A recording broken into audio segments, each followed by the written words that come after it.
Hi viewers, today we will discuss a very important control structure, a very important construct in C++, that is decisional control structure, or simply we can call it if-else statement.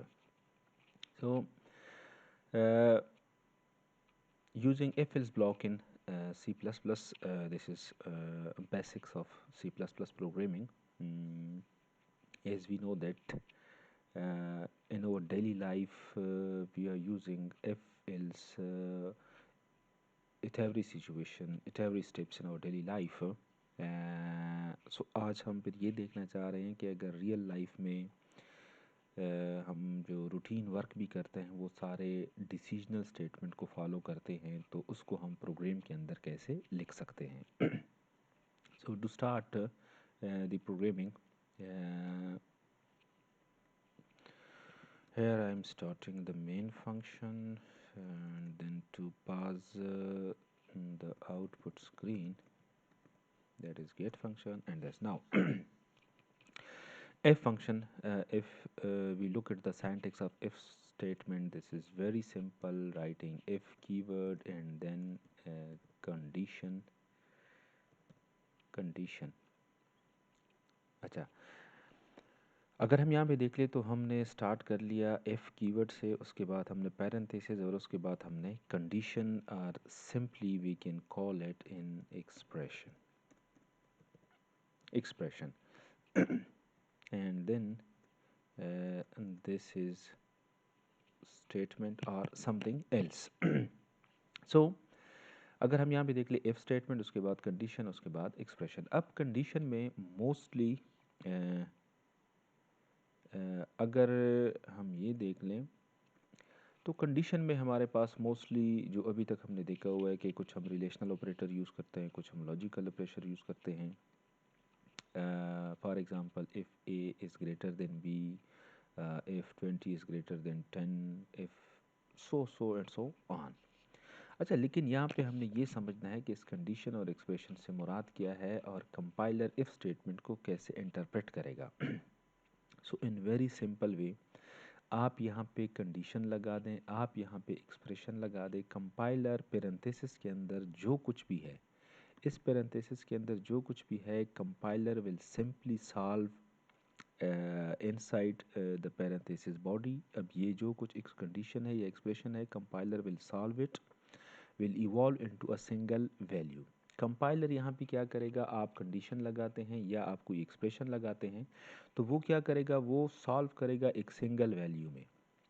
Single value से क्या मुराद है कि जो compiler देखता है यहाँ पे, या तो वो एक वैल्यू को देखता है ट्रू को, या फिर एक वैल्यू को देखता है फॉल्स को. सो मीन्स आप यहाँ पे कंडीशन लगा दें, यहाँ पे आप कोई एक्सप्रेशन लगा दें. कंपाइलर ने उस एक्सप्रेशन को इवॉल्व करना है, सॉल्व करना है, उस कंडीशन को चेक करना है कि क्या वो कंडीशन आपके पास ट्रू है या फॉल्स है.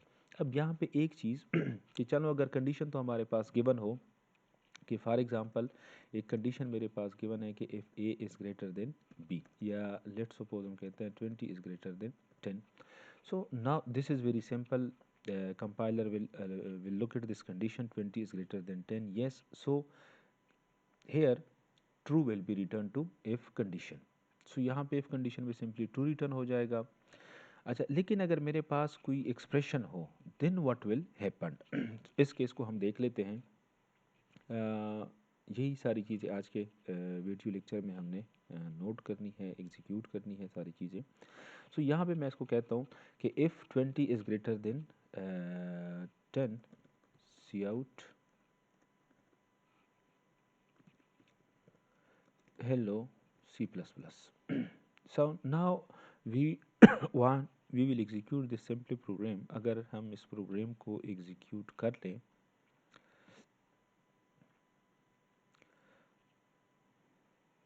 तो it simply give me an output that is hello to C++.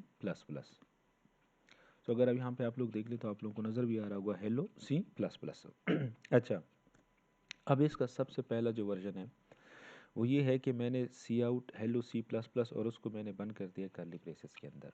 अगर मैं लेट सपोज यहाँ पे एक और भी स्टेटमेंट लिखूँ, सी आउट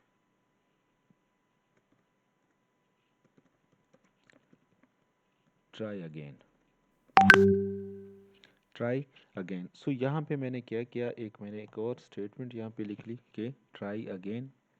अब अगर इस प्रोग्राम को मैं एग्जीक्यूट कर लूँ, so what will happen, simply it will give me hello try and C, so hello C plus plus and try again, जो कि एक ही लाइन के अंदर आ रहा है, जबकि यहाँ पे मैंने इसको 2 लाइन के अंदर लिखा हुआ है। So I simply put it end line operator. End line operator को हमने लास्ट अपने लेक्चर के अंदर डिस्कस किया हुआ था कि एंड लाइन ऑपरेटर का काम क्या है, एंड सो ऑन। सो अब अगर मैं इसके आउटपुट को देख लूँ तो ये मेरे पास आउटपुट अब 2 लाइन के अंदर आ जाएगा, hello C plus plus and try again. So यहाँ पे जो सीखने वाली बात है कि इफ़ स्टेटमेंट को जो मैंने बॉडी प्रोवाइड की, जो उसके अंदर पहले मैंने एक स्टेटमेंट लिखी, फिर उसके बाद मैंने दूसरी स्टेटमेंट भी लिखी। So in short, now this condition depends upon, sorry, uh, this block of statement depend upon this condition। अगर ये कंडीशन ट्रू होगी तो फिर ये ब्लॉक ऑफ स्टेटमेंट एग्जीक्यूट होगा, अदरवाइज ये ब्लॉक ऑफ स्टेटमेंट एग्जीक्यूट नहीं होगा। अच्छा, अब अगर मैं क्या कर लूँ इस ब्लॉक में से, इसकी मैं ये बॉडी ख़त्म कर लूँ, इफ स्टेटमेंट की बॉडी में ख़त्म कर लूँ, now there is no error in this program, there is no error in this program. अगर मैं अब इस प्रोग्राम को रन कर लूँ तो ये भी मुझे सिंपली क्या करेगा, उसी तरह hello C plus plus and try again. अच्छा, अब अगर ये कंडीशन, लेट सपोज मैं यहाँ पे इस कंडीशन को फॉल्स करता हूँ कि इफ़ 20 इज़ ग्रेटर देन 100, तो अब इस सूरत में क्या होगा, हम ये कहते हैं कि if condition is true then the statement following the if statement will be executed.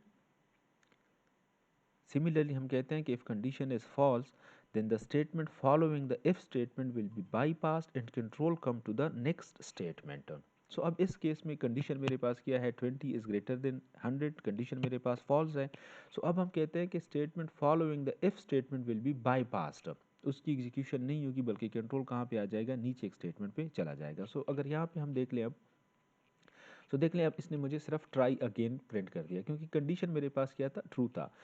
समझने वाली बात क्या है कि इस दोनों स्टेटमेंट को मैंने एक ब्लॉक के अंदर रखा हुआ था, लेकिन अब जबकि मैंने ब्लॉक हटा दिया तो ये जो स्टेटमेंट है, now this statement is depend upon this condition. अब ये स्टेटमेंट क्या है, इस कंडीशन पे डिपेंड करता है। अब ये जो स्टेटमेंट है सेकंड वाली statement, this is not the statement belong to the if condition. किस तरह, लुक एट दिस, मैं ये कंडीशन ट्रू कर लेता हूँ, मैं ये कंडीशन ट्रू कर लेता हूँ।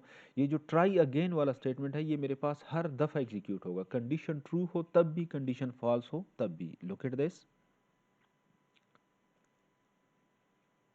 Hello C plus plus and try again. So क्योंकि मैंने जब ब्लॉक प्रोवाइड नहीं करता तो फिर इस केस में क्या होगा, मेरे पास जो सी आउट फर्स्ट स्टेटमेंट है, now this is belong to if statement, if condition, or simply this statement will belong on this condition. If the condition is true, then the statement following the if statement, that is that one statement will be executed. But this statement now comes in a normal execution। जैसे ही control यहाँ पे आएगा या यहाँ से control ख़त्म हो जाएगा तो कंट्रोल उसके बाद नॉर्मल वे में फ्लो करता जाएगा। अच्छा, इस सिचुएशन को हम थोड़ा सा मज़ीद इंटरेस्टिंग बना लेते हैं।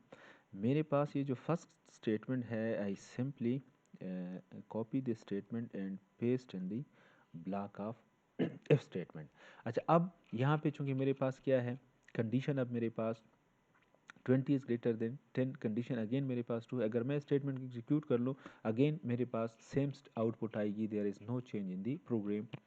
सिमिलरली अगर मैं ये कंडीशन क्या कर लूँ, ये कंडीशन मैं फॉल्स कर लूँ तब भी मेरे पास क्या होगा, same output, there will be no change in the program, sorry, the first line will be skipped and the second line will be executed, and here if you look at the output, try again। so दूसरे अल्फाज में यहाँ पे हमारे पास, हम यहाँ पे block provide कर सकते हैं और ब्लॉक प्रोवाइड नहीं कर सकते। सिमिलरली अब ये जो ट्राई अगेन वाला स्टेटमेंट है ये मेरे पास हर दफ़ा एग्जीक्यूट हो रहा है। इसका मतलब क्या है कि if condition is true then the statement following the if statement is executed. If the condition is false, then this statement will be bypassed and control come to the next statement. जबकि real life में इस तरह नहीं होता. Real life में हम क्या कहते हैं, अगर ये कंडीशन इस तरह हुआ, फॉर एग्जांपल आज अगर बारिश हो रही है, if it is raining then I will not go to university else I will go to university. So means अगर ये मेरे पास दो स्टेटमेंट हो, ये भी मेरे पास एक स्टेटमेंट है और ये भी मेरे पास एक स्टेटमेंट है, मैं कहता हूँ इस कंडीशन के बेस पे मैं कोई एक स्टेटमेंट एग्जीक्यूट, मतलब हमेशा मेरे पास एक स्टेटमेंट एग्जीक्यूट हो, दूसरा स्टेटमेंट मेरे पास बाईपास हो. उसके लिए मुझे क्या करना होगा, यहाँ पे मुझे एक और इफ़ एल्स को मुझे कंप्लीट करना होगा. यहाँ पे इफ़ एल्स. अच्छा, अब इफ़ एल्स में अगर हम देख लें यहाँ पे, अब इस सूरत में देख लें, if 20 is greater then 100, condition मेरे पास क्या है, फॉल्स है. अच्छा, let's first make the condition true. Now this condition is true. अब इस केस में देख लें कि हमारे पास आउटपुट बड़ी इंटरेस्टिंग आएगी. अब इस केस में देख लें हेलो सी प्लस प्लस. पहले केसेस के अंदर जो मेरे पास ट्राई अगेन आउटपुट हर सूरत में आ रहा था, अब वो इस सूरत में नहीं आ रहा. क्यों नहीं आ रहा, अब ये कंडीशन, इसकी इंटरप्रिटेशन कंपाइलर चेंज कर लेगा. किस तरह, if condition is true then body of if will be executed. If the condition is false, then the body of if will be bypassed and control come to the else portion. So सादा अल्फाज में अगर condition true होगी तो if की body execute होगी, अगर condition false होगी तो कंट्रोल कहाँ पे आएगा, else पोर्शन के अंदर आएगा. अच्छा, अब यहाँ से मैं ये इसकी बॉडी दोबारा रिमूव कर लेता हूँ. There will be no error in this program. इस प्रोग्राम के अंदर हमारे पास कोई एरर नहीं आएगा. अच्छा, सो अगर यहाँ पे आप लोग देख लें तो इस प्रोग्राम के अंदर मेरे पास अभी फ़िलहाल कोई एरर नज़र नहीं आ रहा.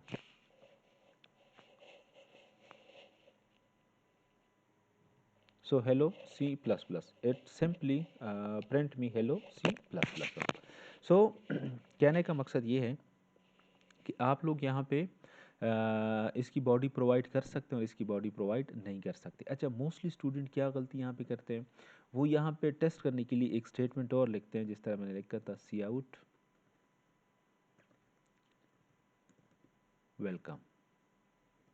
अच्छा, अब ये स्टेटमेंट जैसे ही मैंने लिखा, देख लें कंपाइलर ने इसको कहाँ पे प्लेस किया, इफ़ की बॉडी के बिल्कुल, इफ़ के जो कीवर्ड है उसके बिल्कुल नीचे उसको पेस्ट किया. अच्छा, अब यहाँ पे एल्स को अगर आप लोग देख लें, यहाँ पे मुझे कंपाइलर एक एरर भी साइन कर रहा है. वो ये है expected a statement. Expected a statement से क्या मुराद है कि बेसिकली जो इफ़ स्टेटमेंट है या इफ़ जो कंडीशनल स्टेटमेंट है वो हम किस तरह लगा सकते हैं, अगर इफ़ स्टेटमेंट के बाद सिंगल स्टेटमेंट है, there is no need to enclose this statement in a curly braces. If there are multiple statement after the if keyword, then you must enclose them in a curly braces. अगर एक statement है तो आप उसको करली braces के अंदर बंद करें या ना करें, कोई फ़र्क नहीं पड़ता. लेकिन एक से ज़्यादा अगर स्टेटमेंट हो, you must enclose them in करली ब्रेसेस. आपको उसको क्या करना होगा, उसको आपने करली ब्रेसेस के अंदर बंद करना होगा. सो अब मैंने इसको करली ब्रेसेस के अंदर बंद कर दिया. अब ये मुझे क्या दे रहा है, कोई एरर मुझे नहीं दे रहा. सिमिलरली यहाँ पे मैंने एक बात की थी, बड़ी इंटरेस्टिंग एक सिचुएशन मैं अभी डिमॉन्स्ट्रेट करने वाला हूँ आप लोगों को. 2+3. अब यहाँ पे अगर देख लें कंपाइलर को, तो पहले तो हम कंडीशंस की बात करते थे कि अगर कंडीशन ट्रू होगी तो इफ़ की बॉडी एग्जीक्यूट होगी, अगर कंडीशन फॉल्स है तो फिर एल्स की बॉडी एग्जीक्यूट होगी. Now but if you look at this, there is no condition, कोई कंडीशन यहाँ पे नहीं है. अब क्या होगा, अब लेट्स सी द एग्जीक्यूशन. अच्छा, सिमिलरली हम एल्स के अंदर भी अगर मेरे पास दो स्टेटमेंट हो, गुड बाय, तो उसको भी मुझे क्या करना होगा, उसको भी मुझे करली ब्रेसेस के अंदर बंद करना होगा, अदरवाइज़ ये मुझे एरर देगा. सॉरी, एरर नहीं देगा, लेकिन वो इस स्टेटमेंट को कंसिडर करेगा कि ये इसके बॉडी के बाहर है. अच्छा, अच्छा, अब यहाँ पे अगर मैं देख लूँ तो 2+3, अब हमें नहीं पता कंपाइलर इसको कैसे ट्रीट करता है, but look at the output. अगर हम इसके आउटपुट को देख लें तो ये मेरे पास जो इफ़ की बॉडी है hello C plus plus and welcome, ये मुझे एग्जीक्यूट करके दे रहा है. So what does it mean, इसका मतलब ये हुआ कि कंपाइलर इस स्टेटमेंट को ट्रू कंसिडर कर रहा है. ट्रू कंसिडर कर रहा है। सो ये फ़र्क समझने के लिए ये इम्पॉर्टेंट पॉइंट है इसको नोट कर लें अपने पास कि हमेशा जो कंपाइलर होगा वो यहाँ पे या तो ट्रू की वैल्यू देखेगा या फॉल्स। कंपाइलर के पास हमेशा दो वैल्यूज़ रिटर्न होती हैं, इधर ट्रू और फॉल्स। अच्छा, अब ट्रू और फॉल्स से क्या मुराद है? वेरी सिंपल, यहाँ पे अगर तो ज़ीरो की वैल्यू होगी तो it means this is false, other than zero means true.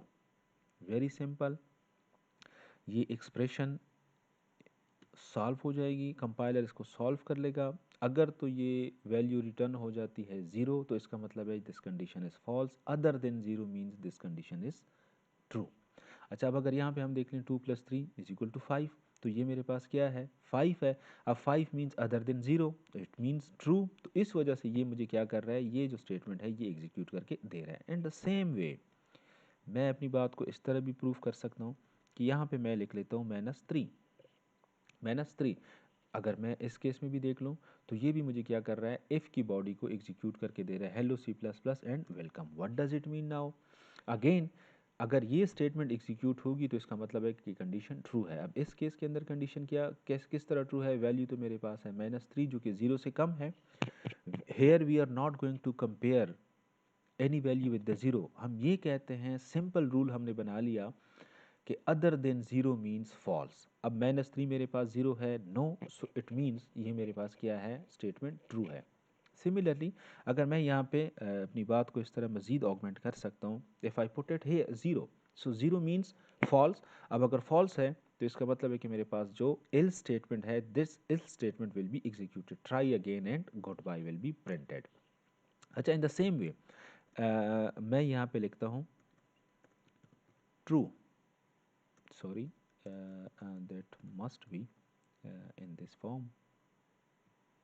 uh, yes, now, so now here I write just combination of characters, this is a keyword true. Now if I run this statement, so simply again मुझे, since the condition is true, then the statement following the if statement will be executed, and here the output hello C++ and welcome. And the same way if I write here false, now condition is false, then the statement following the if statement will be try again and goodbye. So यहाँ पे अब आपके पास कोई expression आ जाए, कोई condition आ जाए, कुछ भी आ जाए, compiler will solve, compiler will evolve this into two values, that is either false or true. In other sense, चूँकि कंपाइलर ट्रू और फॉल्स को भी नहीं समझ सकता, कंपाइलर सिर्फ समझता है ज़ीरो और वन को। सो अगर कंडीशन ट्रू होगी that means this will be solve, this will be return other than zero. अगर कंडीशन फॉल्स होगी it means this will return zero to the compiler और टू दी इफ़ स्टेटमेंट। तो ये हमारे पास कुछ simple tracks थे if के, जिसमें स्टूडेंट मोस्टली क्या हो जाते हैं, कंफ्यूज हो जाते हैं। सिमिलरली अगर मैं यहाँ पे कुछ और कंडीशन लिख लूँ कि 2 is greater than 3 is less than 1 etcetera. So अगर यहाँ पे हम देख लें तो ये भी मेरे पास अब कंपाइल इसको एग्जीक्यूट अगर हम कर लें तो यहाँ पे अगर हम देख लें तो वो मेरे पास again hello C plus plus and welcome, तो ये मुझे रिटर्न करके दे रहा है। व्हाट डज इट मीन कि यहाँ पे आप कुछ भी लिखते हैं, आपने इसको कंसिडर करना है that is either that is true और फॉल्स, दैट इज़ 1 और 0। अब ये कंडीशन अगर हम इवॉल्व कर लें या जो भी कर लें, अगर तो इसकी वैल्यू ज़ीरो आती है it means this will be false, otherwise this will be true. Means अगर ये ज़ीरो की वैल्यू यहाँ पे आ जाती है तो फॉल्स, अदर देन ज़ीरो, वो माइनस हो, वो प्लस हो, कुछ भी हो, वो यहाँ पे क्या कर लेगा, हमें रिटर्न करके देगा। सिमिलरली बाज़ औक़ात टेक्निकली लोग इस तरह भी पूछते हैं ए। अब ये मैंने देख ले, मेरे पास कोई कांस्टेंट की वैल्यू नहीं है, मतलब कोई कांस्टेंट नंबर नहीं है यहाँ पे मेरे पास। मैंने एक करेक्टर लेकर उसको मैंने सिंगल कोट्स के अंदर बंद किया। अब अगर इसको मैं रन कर लूँ तो कोई एरर भी मुझे नहीं दे रहा। तो hello C plus plus and welcomes, it means again condition is true, क्योंकि मेरे पास ये स्टेटमेंट एग्जीक्यूट हो रही है, प्रिंट हो रही है। So in this case how this statement is true now. Again हम बात करेंगे वही ज़ीरो अदर देन ज़ीरो की। किस तरह? अब ये जो मैंने यहाँ पे लिखा हुआ है इट मीन्स ये जो ए, स्मॉल ए और उसको मैंने सिंगल कोटेशन मार्क्स के अंदर बंद किया हुआ है। Now here compiler treat this a is a ASCII code. Compiler क्या करेगा, इस ए को इग्नोर करके इसके आस्की कोड की तरफ चला जाएगा। इसका आस्की कोड क्या है 97।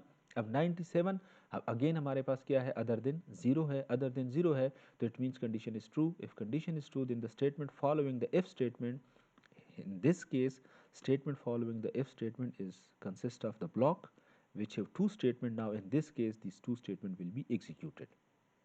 सो यहाँ पे आप कांस्टेंट भी कर सकते हैं, यहाँ पे आप न्यूमेरिक सॉरी करेक्टर कांस्टेंट भी रख सकते हैं, न्यूमेरिक कांस्टेंट भी रख सकते हैं। इन द सेम वे अगर मैं यहाँ पे कोई रियल वैल्यू रख लूँ, now again compiler will all remember one thing, compiler will look here for 0 or other than 0. Now again this is other than 0, so if we run this statement, the compiler will simply print the true statement, that is the condition is true, then hello C++ and welcome C, welcome will be simply printed.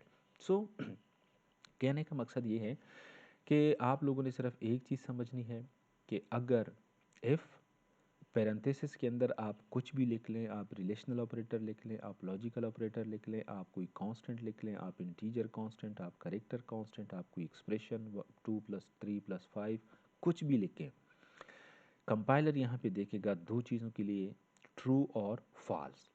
True और false किस तरह देखेगा, अगर तो यहाँ पे आप जो कुछ लिख रहे हैं यहाँ से रिटर्न हो जाता है ज़ीरो, तो इसका मतलब कंपाइलर लेगा फॉल्स, अदर देन ज़ीरो से मतलब होगा ट्रू।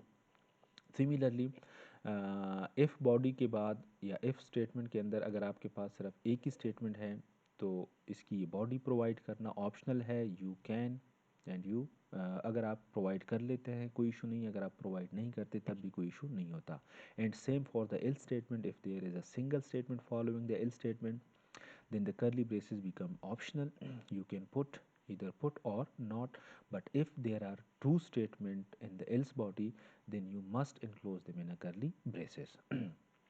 सो आज के लिए हमारा टॉपिक यही था कि हम सिर्फ देख लें, क्योंकि बाज़ अवकात स्टूडेंट यहाँ पे कंफ्यूज हो जाते हैं कि इस कंडीशन के अंदर हमेशा हम रिलेशनल ऑपरेटर यूज़ कर सकते हैं। नो, आप रिलेशनल ऑपरेटर भी यूज़ कर सकते हैं, आप लॉजिकल भी यूज़ कर सकते हैं, एंड सो ऑन।